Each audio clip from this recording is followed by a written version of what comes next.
එකෝමත් එක කාලෙක කැලේ කුරුළු සාදයක් තිබුණා. ඉතින් මේ සාදයට කැලේ ඉන්න කුරුල්ලෝ සේරටම ආරාධනා ලැබුණා. ඔන්න කණාමැදිරියටත් සාදයට ආරාධනා කරලා ලියුමක් ආවා. හැබැයි ඒ කාලේ කණාමැදිරියට දැන් ඉන්න කණාමැදිරියට වගේ එළියක් තිබුණේ නැහැ.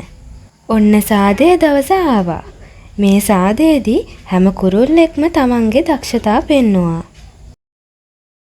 කුරුල්ලෝ සින්දු කිව්වා. අනික් කුරුල්ලෝ ඒ සින්දුවට තාලය ඇල්ලුවා. මොණරහාමි පිල් විහිදලා ලස්සනට නැටුවා. ඔන්න ඉතින් කණාමැදිරියගේ වාරය ආවා. කණාමැදිරියා බයෙන් වගේ සින්දුවක් කියන්න පටන් ගත්තා. හැබැයි ඒක එච්චරම මිහිරි වුණේ නම් නැහැ. අනික් කුරුල්ලෝ හරිම අපහසුවෙන් මේ අමිහිරි ගායනය අහගෙන හිටියා. මේක අහපු කුරුළු රෝකයේ රජතුමා වුණු රාජාලියාට හොඳටම කේන්ති ගියා. කේන්ති ගියපු රාජාලියා දඬුවමක් විදියට මේ පුංචි කණාමැදිරියට ආපහු දවල් කාලයේදී එළියට එන එක තහනම් කළා.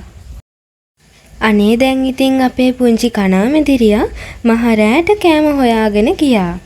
කළුවර නිසා හරියට පාර පේන්නෙත් නැහැ. අනේ කණාමැදිරියා ගල් මුල් වල හැප්පෙන්න ගත්තා. තුවාලත් වුණා. අසරණ කණාමැදිරියා හොඳටම අඬන්න ගත්තා.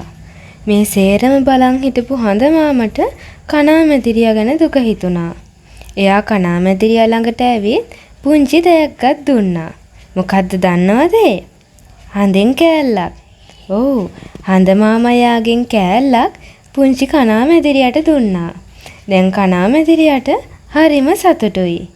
ඊට පස්සේ කණාමැදිරියා යන හැමතැනම හඳේ එළිය අරන් ගියා. ආයේ කවදාවත් එයාට ගල් මුල් වල හැප්පිලා තුවාල වුණේ නැහැ. ඔන්න ඔහොමයි කණාමැදිරියට එළිය ලැබුණේ. පුංචි ඔයාලත් තවත් මේ වගේ ලස්සන වීඩියෝ බලන්න නයිට් සූට් අපිව සබ්ස්ක්‍රයිබ් කරන්න.